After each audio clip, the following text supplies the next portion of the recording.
Fam, before we get to the show, our attorney has asked us to make the point that we are not in any way affiliated with, what's the production company, girl? It's Cosgrove Muir Productions. And you guys, go watch the episodes. I know I don't have to tell you this. If we just sat here for an hour and said, go watch the episodes, I'd be happy with that. That's basically what we're doing, essentially, right? We're just using different words, but that's the vibe. Anyway, now to the show. Girl, it's Unsolved Mysteries O'Clock. This is going to be all 12 episodes, right? This excitement. Just so I know. I'd like to be aware. It's my favorite day. That's it. That's exactly it. Yeah. It's almost like I'm listening to the music. Almost.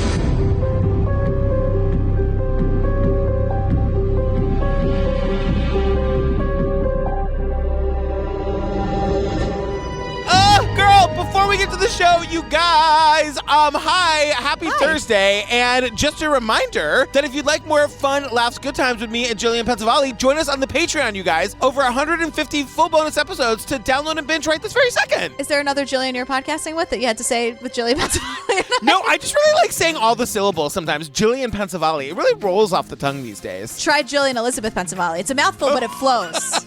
But you know what? Now I can hear your mother, Jillian Elizabeth! You know, she never did that. Really? I never got middle named. I was in trouble. I'm not saying that. It's not that I didn't deserve to be middle named. That was just not a thing that we did. Anyway. I middle name my daughter like 15 times a day. You love it. It's more for you than it is for her.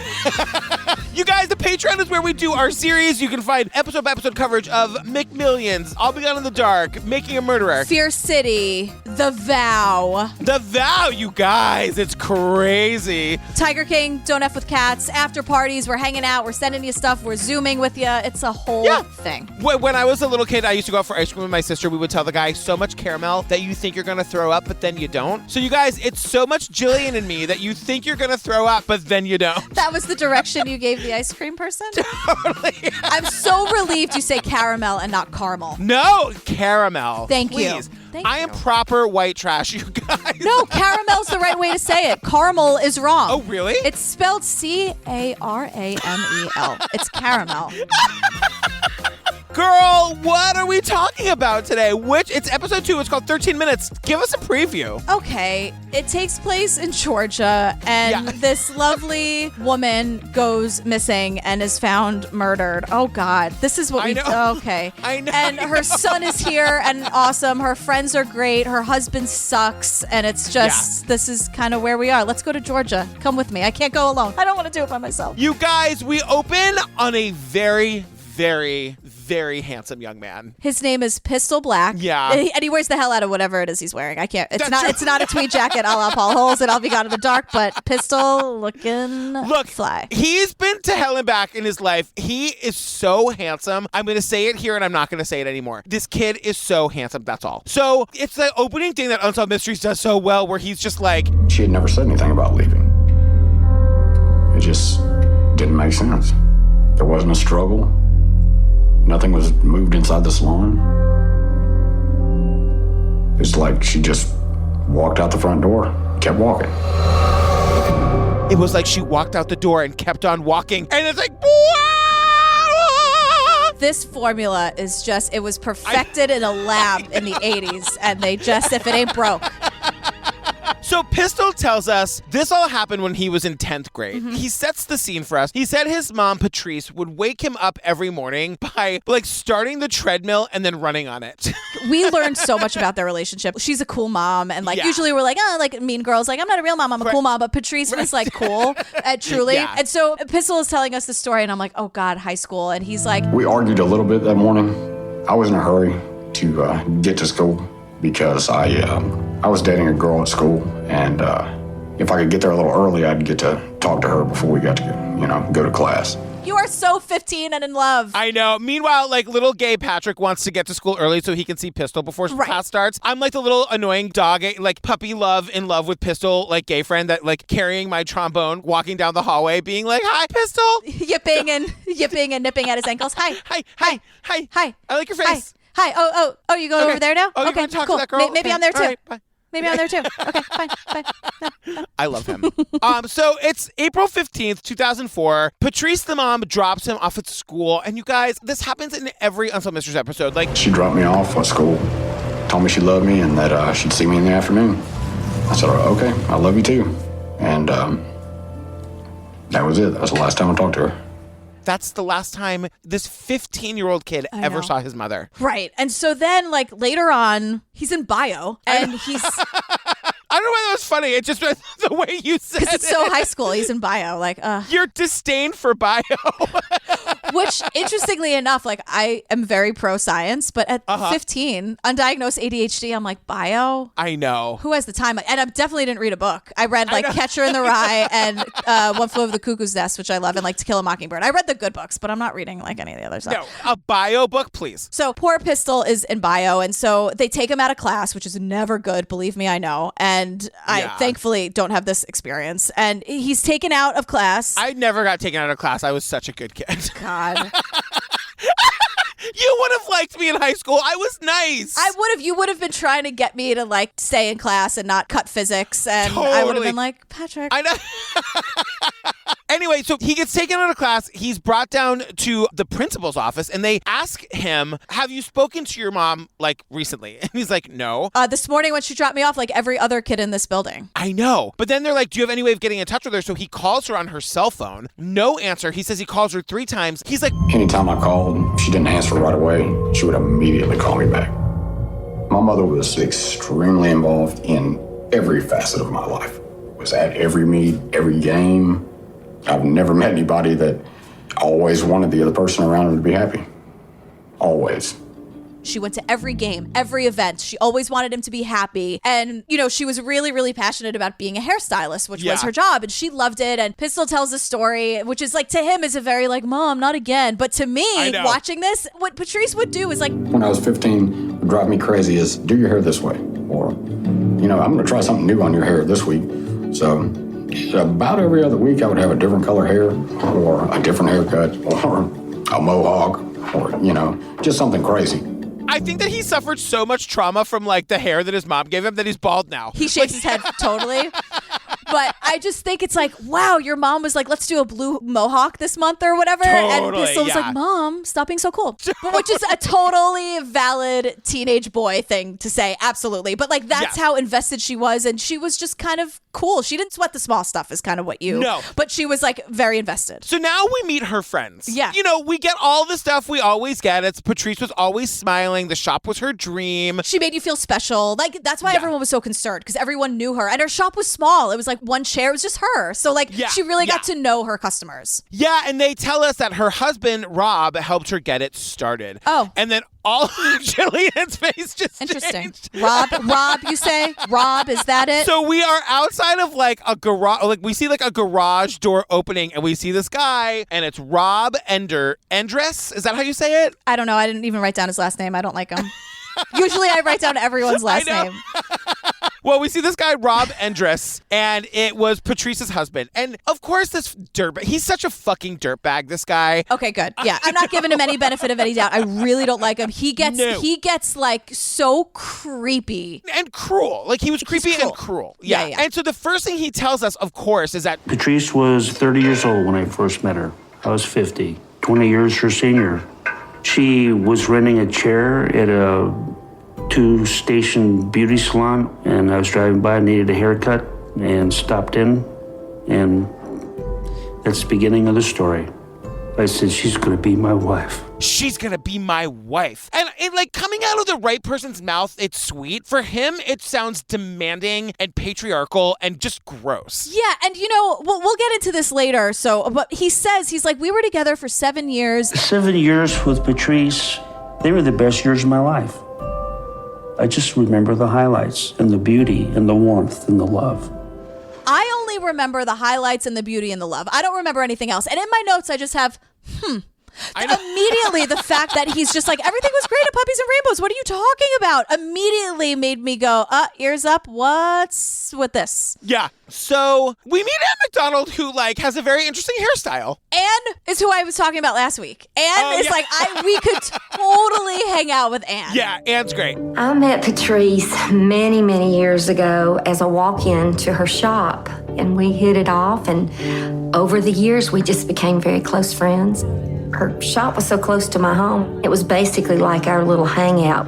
They were best buds. Yes. And she's like, I stopped in every single day after work because it was on my way home. She was there the night before Patrice went missing. They were like best buds, thick as thieves. You know, Anne was like trying to think that she ran the place sometimes. Oh, yeah. She would like bit. answer the phone sometimes and it would like make Patrice mad. Right. Sometimes it's like, Anne, that's really cute. But like, Anne, like I have a business. Like I like totally like rose up through the ranks. I built this shit on myself. I'll answer the phone. Don't worry about it. Go sit and hang out. Or not. I love Anne. Anne, I want to hang out with you. I also love the idea that like Anne like opened the bottle of Chardonnay like at the hair salon. Yeah. Like she, you know what I mean? Like For sure. on the weekends when she would come and visit Patrice, she would like walk up the highway carrying the full wine glass. Like Anne and I will have Cosmos at 11:30 one morning. Totally. One morning in the after times, Anne and I will be like, Cosmos, right? Like totally. Yeah, I hate to break it to you though. I really get the sense she's a Chardonnay girl, not a Pinot Gris. I'm talking about Cosmos.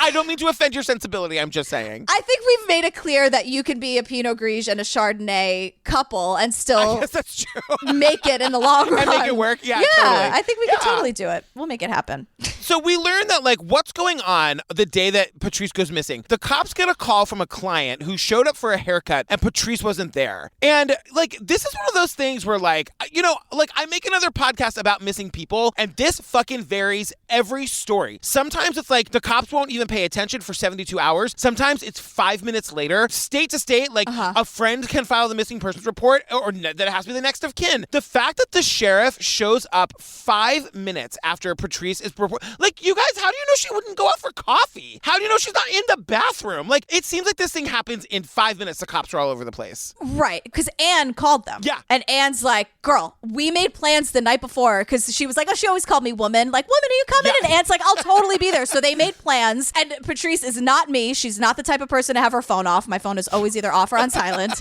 So Anne's like, wait a second. What? Like, something looks bad here. So I think you get Anne on the phone to the sheriff. The sheriff is showing up. Oh God, it's Anne. We gotta really pay attention to this one. We're never gonna hear the end of it from her. And she's always right, so let's go. Right.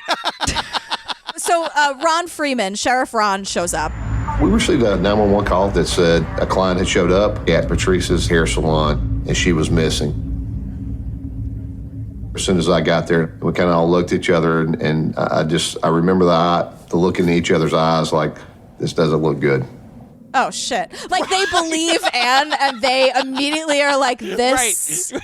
Oh, shit, thank you for calling us because something terrible happened. And I'm like, what's that like? That seems, we never hear that. I know. It's been an hour. Like, for all we know, she's out of toilet paper and had to run to the Target. It's bananas. Yeah, they're calling Anne ma'am in the nice way, not in the like, ma'am, ma'am. Okay, you're going to have to relax. You're doing that hysterical woman thing again, ma'am. They're more like, oh my God, ma'am, would you like a seat? It's that kind of ma'am. It's the good ma'am. Totally. So they're telling us that like the cash register was open, money was missing, her purse was there. It seemed like she was warming up her lunch and like nothing else was touched. So they're like, you would never walk in there and say, okay, this is a crime scene.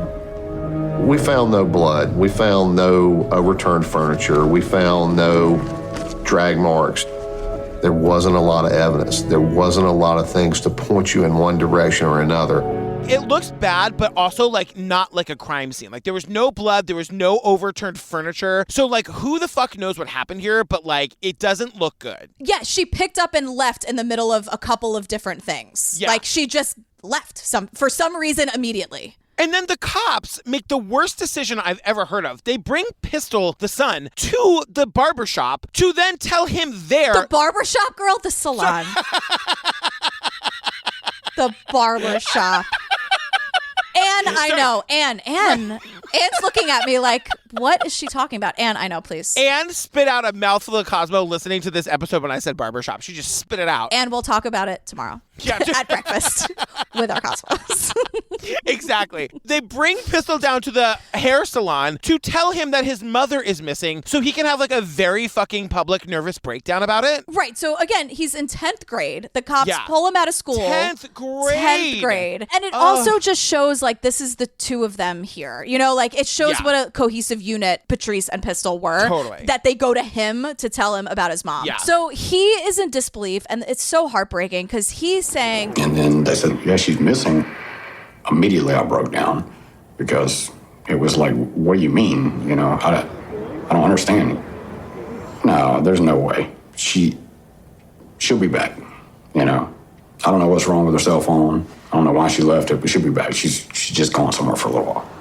Oh, if she's not here, like, she must be coming right back. Like, she's not gone. She's just not here right now. Right. And she went somewhere real quick. And don't worry about it. It seems super weird that you call me. Thanks for getting me out of bio, though, because what a drag that is. But there's no way. And, like, of course, as a 15-year-old, like, it doesn't compute that suddenly the cops are here and you're at your mom's work. Right. None of that works. So he's like, oh, she'll be right back. How could she not be? She's my mom. Exactly. God, that is so brutal to hear. Yeah. Because that is exactly what he thought. Yeah. So now we're back with Rob, the husband. So he's like, he tells us this. He's like, I get to the scene and the cops are like, oh, you're the husband? Yeah, let's talk at the station, buddy. Let's make this official. You're the husband. Right, yeah, We're going to do this the right way. And Rob says to us, I didn't feel like a suspect, but yeah, I get it.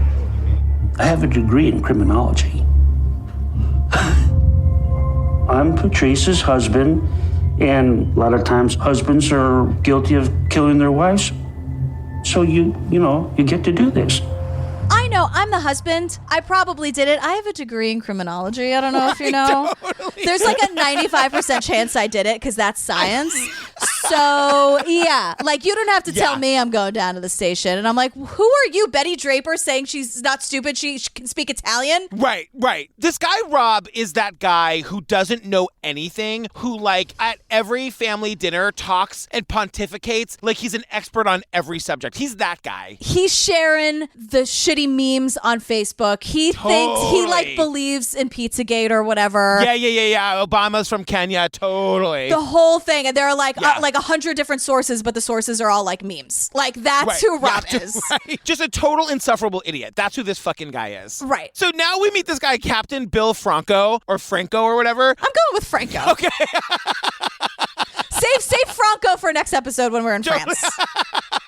That one's creepy as shit, you guys. Creepy. But, like, this whole scene, I don't know why I, like, loved this scene. He's in his car, and he gets out of the car to stand in front of the hair salon, but it's clearly a staged shot. Like, the camera's on a dolly. Mm-hmm. So, like, I just had this thought of them, like, if they called action. Like, this is a real cop in a cop car, and they called action. It's like his introduction shot. Totally. They'd, like, rehearse this. Yeah. All right, we'll start with you in the car. We'll call action. You open the door. The camera's going to sweep around. And they're like, just act normal. And he's like, what, like this? And he's just not looking normal. He's like, does my elbow look weird over here? And they're like, on the window? Yeah. Could you relax a little? It's like, just don't tell them. You remember walking. Don't tell them. You remember what that movement is, sir. Don't you? Just don't tell them that you're filming. He does that thing that you can't stand, which is like he talks in cop speak. We didn't want to come out and say that we had a kidnapping because we didn't know if you had a kidnapping or not.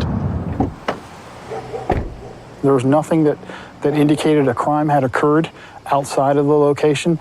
The only thing that was out of place was her motor vehicle. The only thing that was out of place was her motor vehicle? Her motor vehicle. Bill, I'll give Bill a pass on this because I feel like he actually wants to solve the thing. And to me, that goes a long way. If you actually want to do your job, I'm like, you can say motor vehicle if you have to. I totally get you. If you want to say apprehend, 100%. Right. That's so you can do that because you're trying to do your job and not be garbage. Yeah. It all hinges on, are you going to be garbage? Yes. Like, Rob isn't going to get away with a goddamn thing. Rob he's done. It's not even an uphill battle because there's no hill. It's done. He's over. It's over. Bill, you can say motor vehicle, Bill. It's okay, girl. Yeah, motor vehicle. The most important thing I think that we get out of this section is that, like, Patrice had a very specific place she parked her car every day. She parks her car at the side entrance to the salon, and he was saying the only thing that was out of place at the salon was that her car was pulled up in front of the salon. Like, it pulled up, like, in a place where the car never is. Yeah, and, like, the wheels were turned, so it kind of looks like, oh, shit, let me just jump in real fast, and then I'll go. But it was not parked, but it was, like, stopped. Right. Is what they're trying to say. And then Pistol tells us that, like, about 2 weeks prior, she had said to me, if I was to ever go anywhere, where would you go? And I said, I don't know. I mean, my dad's house, I guess. She didn't say she was gonna leave, but more of a scenario of what if something happened. Okay, Pistol, I know you're only in 10th grade, sweetheart, and you're like thinking about that girl you want to talk to before school in the morning, but could you ask your mom a follow-up question? Like, what's going on, Mom? Why would you ask me a fucking creepy-ass question like that? Yeah, and the thing is that's so like, oh, God damn it. This world, like, how did we get here? Is that, like, it doesn't occur to him because in his heart, she'd never leave him. Right. Because it would never occur to him that she would just pick up and go. Like, what? I took it more as like, you know, I know bad people or something, or like I'm in a bad fucking marriage with a guy I don't like anymore. Well, that's true. And I might leave him and maybe he'll kill me. And what would happen to you if that happened? You know? Yeah. Oh, ghoulish. It's so terrible. We have entered the ghoulish territory. It's true. This is the ghoulish part of the program. Right. We get the timeline of the day Patrice goes missing, and she had clients all morning. So at 8:50, Pam Shepard shows up for her 9 o'clock appointment. Thank you, Pam, for being early, because being on time is late. We all know that. I love that you are saying nice things about Pam, because I've got some shit to say about Pam in a second. What did I forget about Pam? What happened? Nothing. Here's the thing. Patrice has that job. She's a hairstylist. She works at a hair salon. She owns a hair salon. She's got that job where like her job is literally to talk to people all day long. Yes. And so she's having a day where she doesn't feel like talking that day. Right. And Pam makes a note to the cops. Pam tells us that Patrice seems distracted, is not very attentive to her. Pam strikes me as somebody who needs maybe a little bit more attention than she's deserving of. And I was like, can Patrice just have a day where she doesn't feel like talking? God damn it. Yeah, Pam, you're paying for the haircut. You're not paying for the therapy. You know what I mean? I know. Because the thing that happens is that then we find out that 11:05 is when Pam leaves. If you guys remember, she got there at 9 o'clock. Pam Shepard stays until 11:05. That's a crime in and of itself, sweetheart. She got there at 10 to 9. She was there at 8:50, early. Patrice shows up and she's like, girl, I've been waiting here. And Patrice is like, I've been waiting here to chit-chat and talk your goddamn ear off all morning. Please. But see, now here's what I took from that. So Pam leaves at 11:05. At 11:10, Paul Cantor arrives to get his haircut. Paul leaves at 11:27. Now I have... To which I said, that's how you do it, Pam. No, girl. You have clearly never had anything done to your hair. I was like, that time difference is so fucking real. I was like, it takes us so much longer to get anything done. You know how long this color takes? No. Forever. I'm not taking issue with the amount of time Pam spent there. I just don't like Pam's damn attitude. I don't like it that this woman is missing, and she's like, and you know what else? She wasn't very nice to me the day she disappeared. She was a little curt. Yeah, Pam. We're like, not about you, Pam. And that's fine, but I didn't even pick up on that because I was like, the things the women have to do. We're there for 4 hours, and Paul is in and out in 17 minutes. But then we also find out that a customer calls to change an appointment. I'm assuming it's Pam's sister because this customer also reports to the police that Patrice was short with her on the phone. Can everyone cut Patrice some slack? I know. Yeah, because I don't know what this is about. I don't know what this means. Like, Patrice wasn't involved with anyone shitty. Here's the only thing that I'm thinking, because what we're about to learn is that, like, that call from Pam's sister to change the appointment and she really needed Patrice to be super over-the-top nice to her. Pam's sister? What if her sister is really great? And what if her sister was like, Pam, you have to take it easy on Patrice. Now what is this, libel, slander, Pam's poor sister? What if she was on our side? They gave us her full name. Her full name is Pam Shepard, and I don't like the way she talks about Patrice. But so the 11:35 call comes in to change the appointment. The next call comes in at 11:50, and she doesn't answer the phone. So this episode is called 13 Minutes because the cops are saying... So you can draw the conclusion that something's not right here. It's critical that we understand what happened in that 13 minutes between 11:37 and 11:50.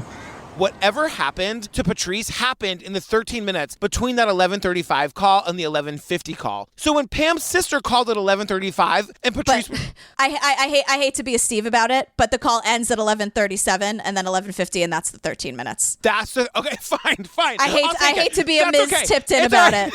It's okay.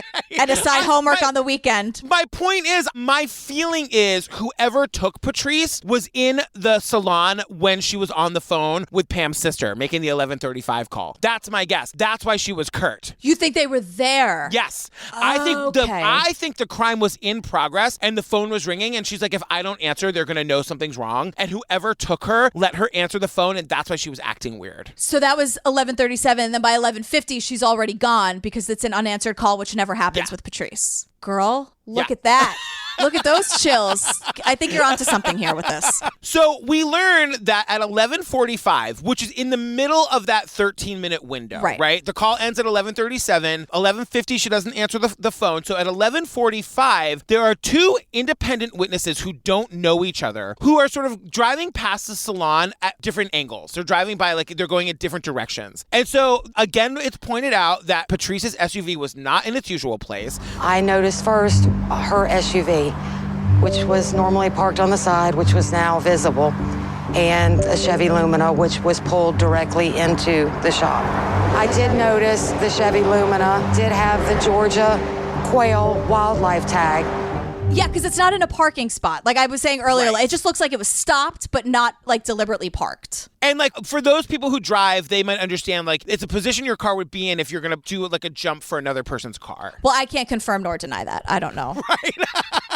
About that. But we meet Tammy Fincher, and she is one of the witnesses. And she's the one who says, like, her car was in a weird place. There was also a blue car that she's calling a Lumina that had the quail license plate of Georgia, to which I said Tammy Fincher was paying very close attention. You know what's really cool about that license plate? Can I get on a soapbox for 2 seconds? Please. When you buy that license plate, you know, you see them in the South, like Florida with like the manatee on it. And so this thing for Georgia, it's a special license plate where when you're like, yeah, I'll pay the extra $25-$30 or whatever at the DMV, all the money goes to preserving Georgia wildlife. Oh my God, that's amazing. I love it. My thinking was that Tammy Fincher saw Patrice's car in a weird way. She saw the make and model of the other car with the license plate. And I said, I think that Tammy Fincher is kind of the neighborhood gossip who knows everybody's business. She's paying a lot of attention to all the little things. Great. Sometimes those people are very valuable. I know.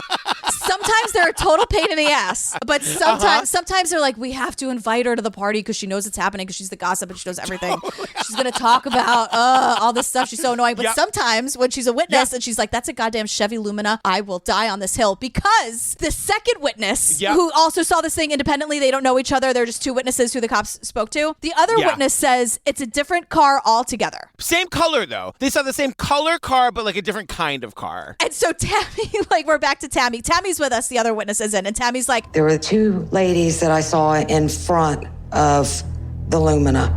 A taller, dark-headed lady. She was more like in the middle of the car.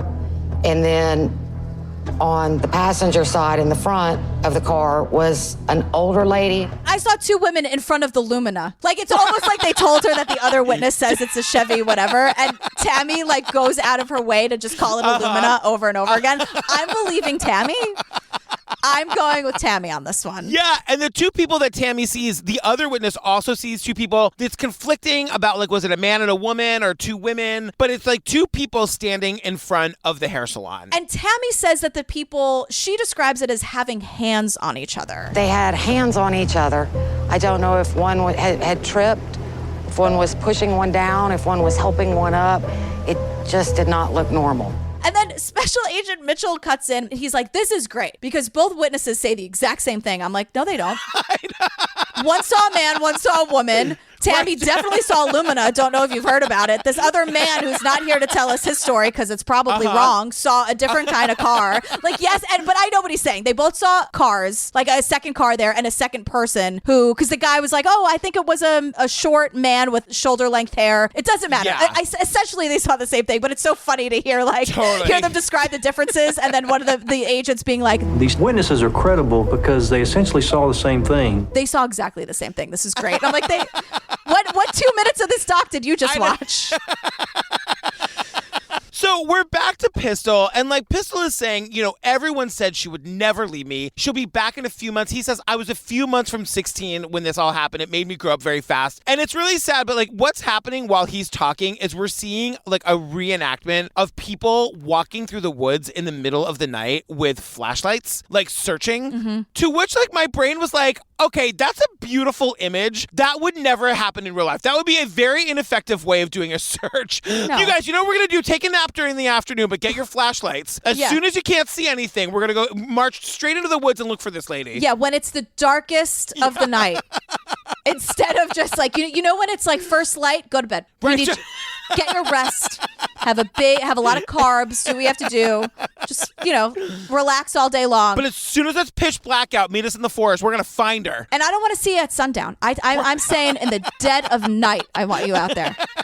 Like, What? Like, it's a beautiful cinematic image that doesn't make any sense. Again, like beautifully gloomy, ghoulish, creepy. Yes. Great. But we have electricity now, guys. And also sunlight. Like, Exactly. I don't know. Right. Like, thank you for the flashlights. Totally get it. Flashlights, valuable. Electricity is valuable. The middle of the night, 11:30, they're out there. I know.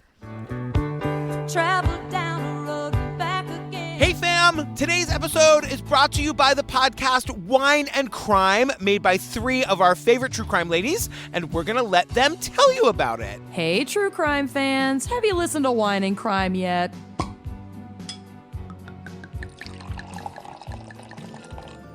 We're a true crime comedy podcast hosted by 3 childhood friends who chug wine, chat true crime, and unleash our worst Minnesotan accents. Sure do. Each week we pick a true crime topic and pair it with a delicious wine before delving into the background and psychology behind the crime.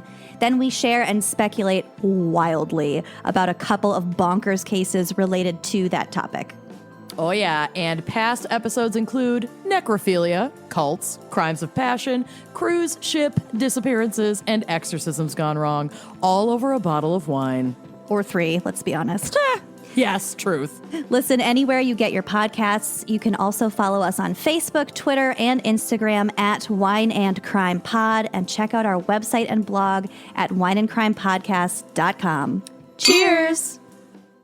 So now we're with Pistol, and we're back at the house where he lived with his mom and Rob, like the stepdad or whatever. Right. And we find out that the last night he slept at that house was the night before she went missing. So think about this. We were with them, like she drops him off at school the next morning. She vanishes. He never sleeps at that house again. Right. Then this is where we start learning more about Rob, because Pistol says this is very bittersweet because he's back. He's like there now, like today, like filming Unsolved Mysteries. And somehow they're like in the house filming. Yeah. And that, you said last episode, like, did they ask permission for this? They definitely did, because we know for sure that Pistol wasn't there. And he's like, This is a bittersweet memory for me. Dealt with a lot of deep issues in this home, but I have a lot of good memories here too. But I also remember having memories here where I would stay in my room just so I wouldn't have to deal with Rob.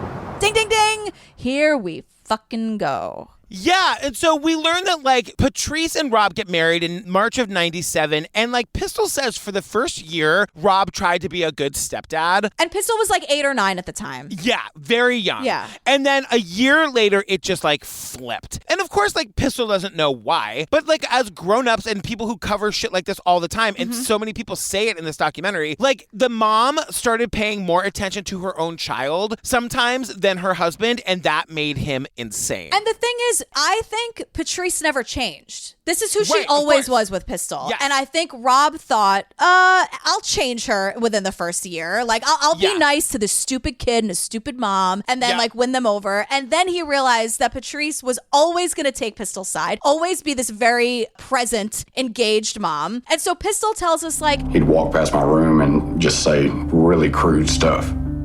Many of my friends that would come over would see it and would hear the snide comments that he would make. I went through years of it. he was so mean, and he would walk past my room and say this really crude stuff, and we don't get examples of that. Which I was like, I want to know what that is exactly. Like, what was the shit he was saying? Like, I wanted to know. And so, yeah, the friends and her sister, like, they're just saying, like, he was jealous of everyone. Like, Pistol, her clients at the salon, her friends, Anne, my best friend Anne. Like, he just didn't want her to have a life that didn't completely revolve around him. And when you think about it, like, that's exactly who this guy is. Like, exactly. Yeah, and we get, like, Pistol is saying they would fight all the time, and whenever it was about me, my mom would never back down. And it cuts to Rob right after Pistol is describing the horrible fights he would watch his mother and Rob get into. And he's like, Patrice and I didn't argue. We never argued. There's no point in arguing. All that does is drive divisions in a relationship.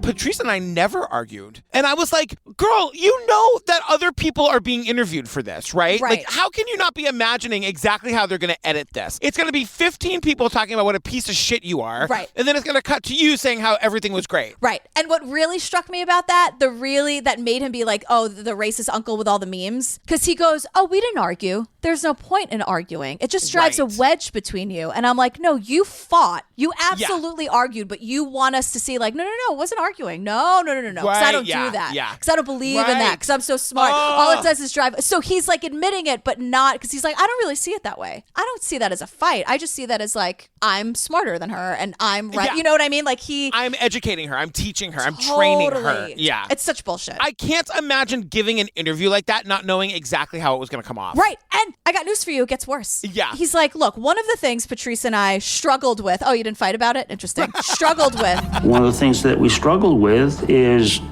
she didn't discipline him. And he just ran crazy. I just didn't see any future in him when I was with him, to tell you the truth.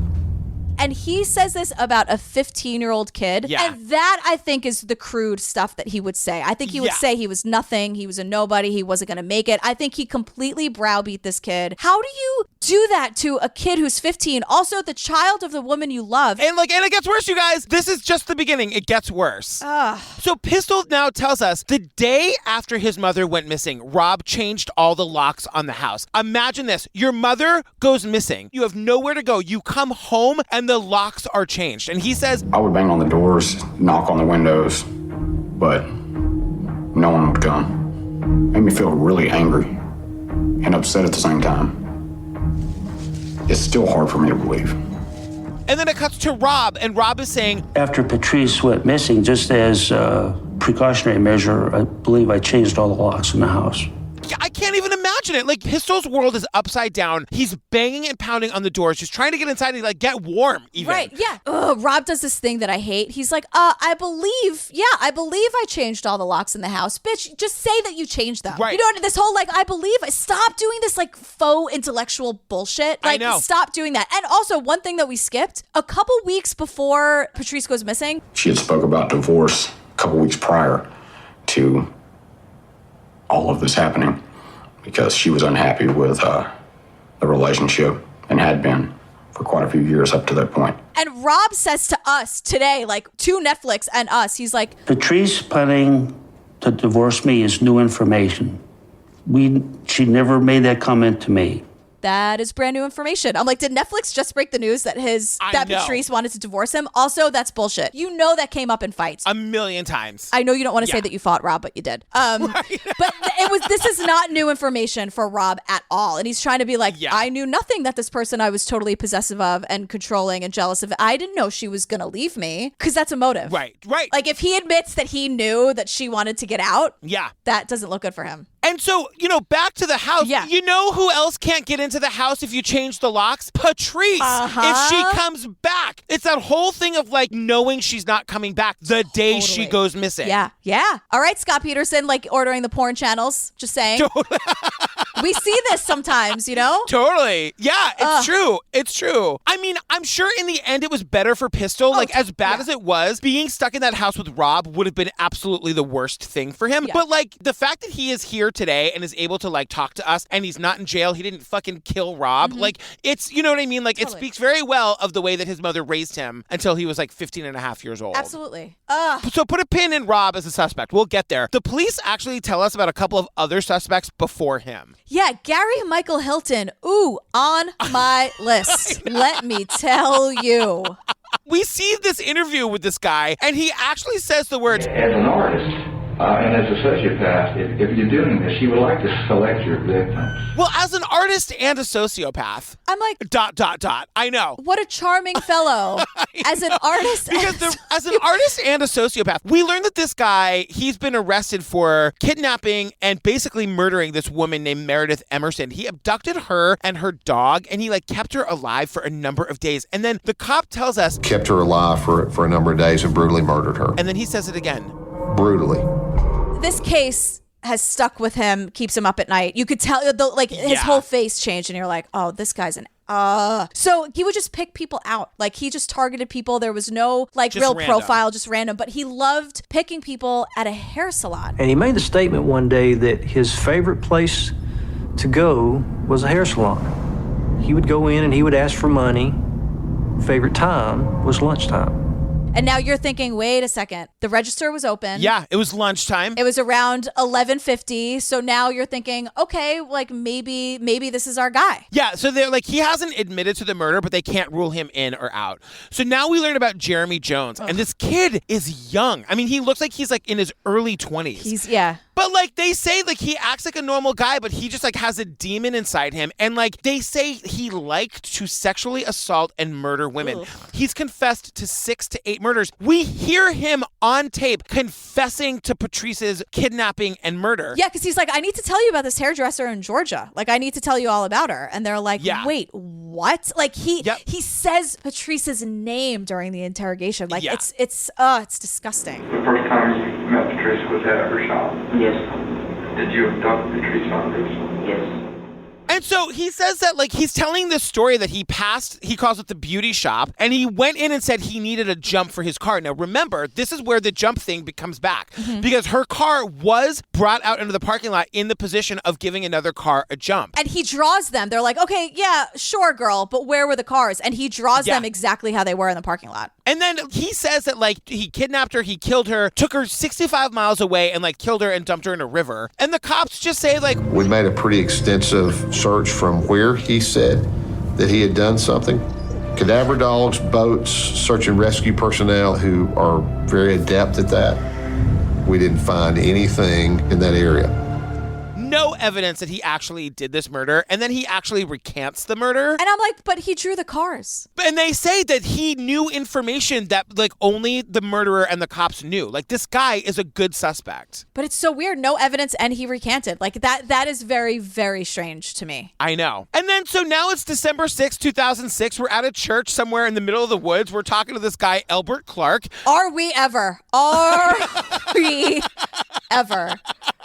He's super excited to tell us about this biscuit he was eating on the back porch of the church. With his buddy. He's just sitting there eating a biscuit, which is like, girl, good for you. Yeah, good for you. And he's like, so I'm eating this biscuit with my buddy. We was building the fellowship hall and we was trying to finish it up. And one of my friends come over and bought me a biscuit and wanted me to come around and eat it. Me and him, we come out on the back steps and was eating the biscuit and a bunch of buzzards down there flying around. And I said, when I get through eating, I'm going to go down there and see what they flying around about. And I just see, like, over yonder, a bunch of buzzards flying around in the woods. And I'm Which is like a real thing that it seems very ghoulish to me. Guess what? Because it is. So anyway, they go into the woods to investigate, and like the buzzards are eating this deer carcass. And while they're looking at this deer carcass, the guy's friend is like, girl, what is up behind you? And they turn around and they find a skull. It's like a human skull in the woods. Like next to this guy's foot. And they're like, oh. And I'm like, what? Oh, can you imagine if someone, first of all, we would never be in the woods. We'd never be in the woods ever. I just had like a nightmarish thought of like stumbling upon a skull in the woods. No! This is why I don't like camping. This is why I don't condone it. Because either you find a skull or you become the skull. That's the thing. Those are the two options. That's it. That's what happens when you go camping, you guys. Oh my God. Travel down the road and back again. Fam, this week's episode is brought to you by the podcast Crime Countdown. So let me ask you this. Who is the worst serial killer? Where is the creepiest cult? What's the coldest of all cold cases? If you're a true crime fan, you probably have asked yourself some of these questions. Well, the Parcast Networks, our friends, think you deserve answers, or at least some passionate opinions. And they've enlisted co-hosts Ash Kelly and Alina Urquhart from the hit podcast Morbid, hi ladies, we love you, to get to the bottom of these things. So welcome to their Parcast original series, Crime Countdown. Every Monday, Ash and Elena discuss 10 unsettling true crime stories centered around a common theme. They'll try to shock, surprise, and one-up each other, debating each case and their rankings with a hint of humor to lighten the mood. Crime Countdown topics range from the off-putting to the offbeat and include everything from the top 10 hotel crimes to the top 10 dangerous moms and even the top 10 stolen body parts. These best friends may not be experts and they may not always agree, but they're counting anyway. Follow Crime Countdown free on Spotify or wherever you get your podcasts. Check out more Parcast shows on Spotify by searching for Parcast in the Spotify search bar or go to spotify.com/Parcast. So now remember, this is 2005, right? So yeah, Pistol is a senior in high school and he's like, I got a call to go to the principal's office, which wasn't rare for me. because, I was kind of a problem at that point. And I love that he said that because it was so honest about like, he's really fucking going through it. And of course he's being called to the principal's office. And I don't fault him for that at all. But he was like, yeah, of course. I became kind of like a troubled kid. Wouldn't you? Like, yes, girl. Yeah, so totally. They tell him, Pistol, we found Patrice. And he's like, oh my God, that's amazing news. Like, where is she? Is she out in the car? When can I see her? I know. And it's like, I don't know who, to me, it's the same people who got him out of bio. Cause it's like, you need to do better at how you ask him questions, because to say we found your mother, the way they said, and I know like, I'm sure there's a better way to do this, but like the fact that he just thought like, oh, so she's here? I know. It breaks your heart. And you have to break his heart again. You know what I mean? Yeah. And like, he's crying, telling us the story. He's like, and it was very hard for me to focus on anything for quite a while after that. Very hard day.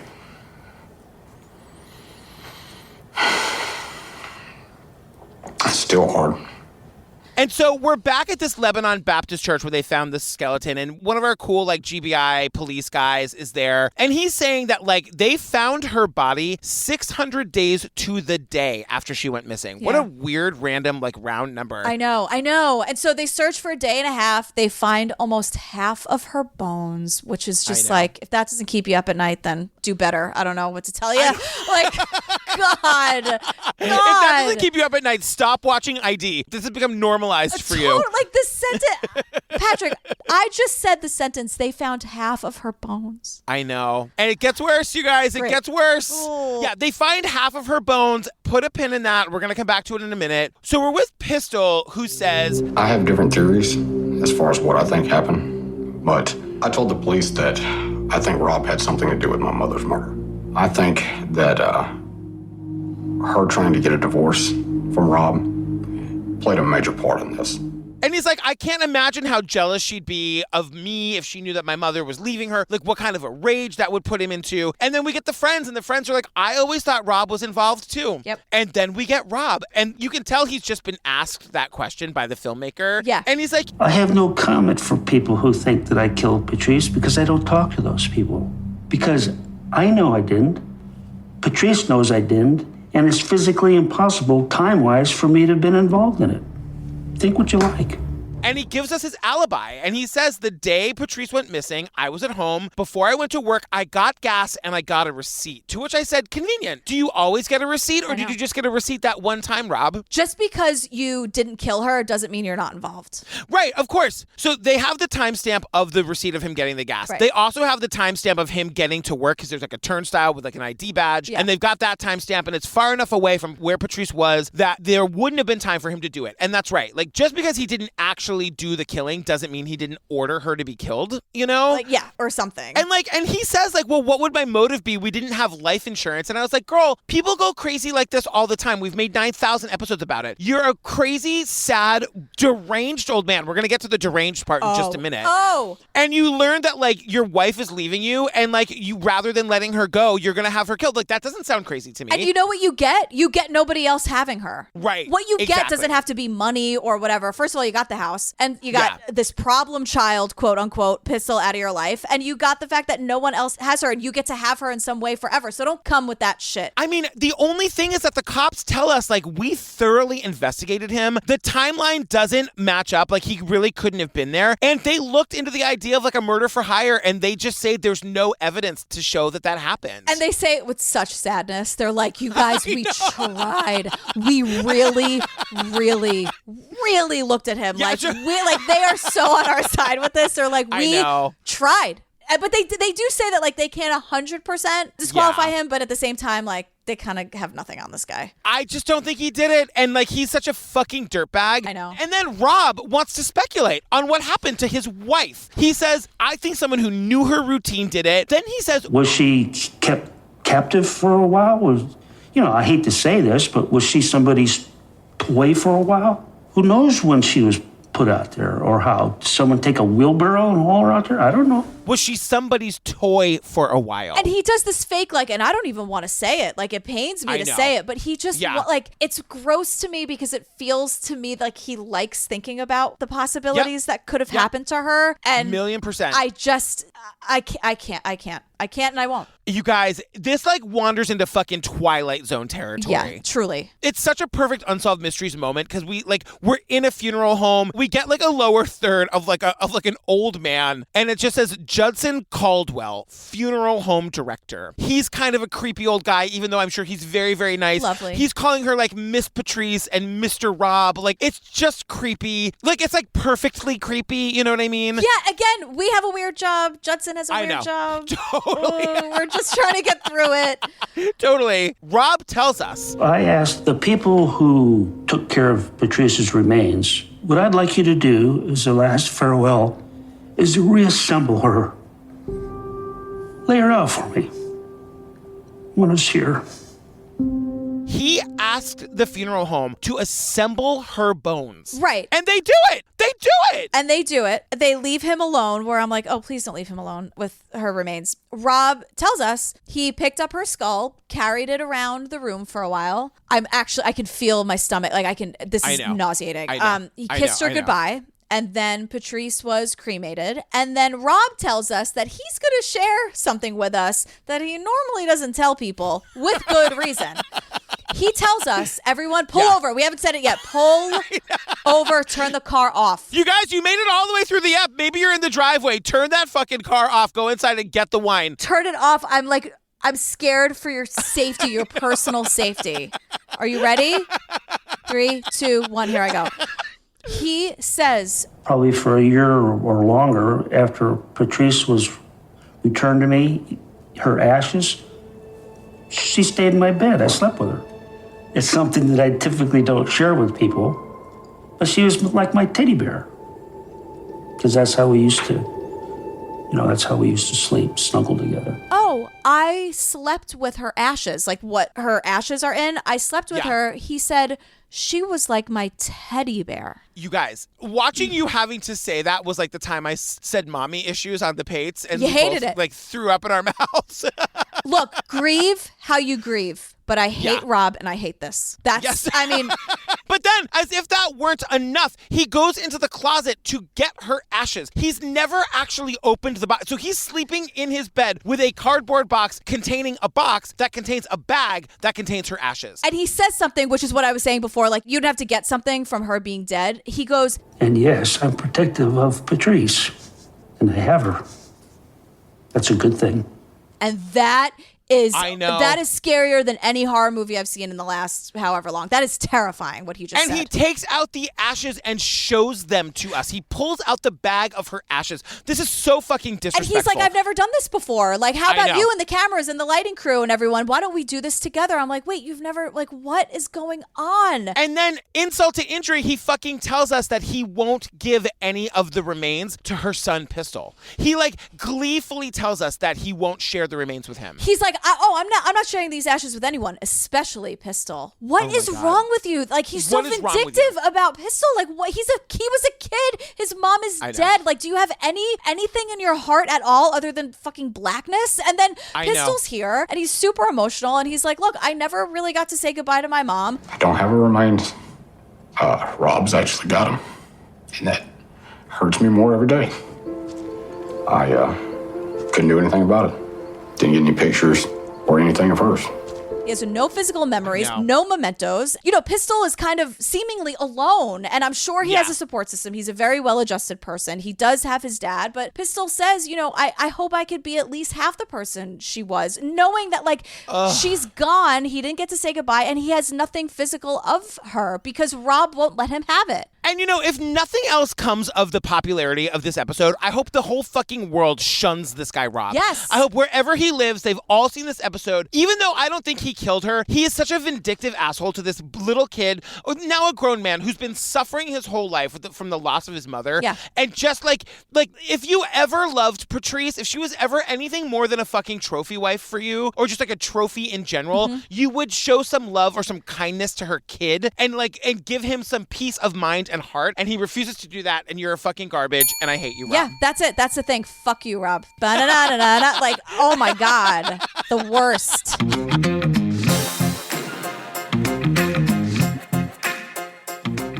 Oh my God, we did Unsolved Mysteries episode 2. I never wanted to end. 13 minutes. Well, it was more than 13 minutes, but Yeah. we did it.